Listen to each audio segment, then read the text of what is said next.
হযরত আবু হুরায়রাহ রাদিয়াল্লাহু তাআলা আনহু হতে বর্ণিত। তিনি বলেন, এক ব্যক্তি লুঙ্গি পায়ের গিঁটের নিচে ঝুলিয়ে নামাজ আদায় করছিল। রাসূলুল্লাহ সাল্লাল্লাহু আলাইহি ওয়াসাল্লাম তাকে বললেন, যাও ওযু করে আসো।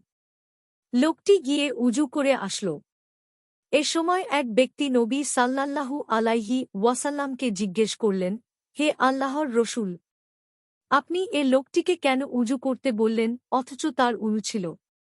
উত্তরে তিনি সাল্লাল্লাহু আলাইহি ওয়াসাল্লাম বললেন, সে তার লুঙ্গি গিঁটের নিচে ঝুলিয়ে রেখে নামাজ আদায় করছিল।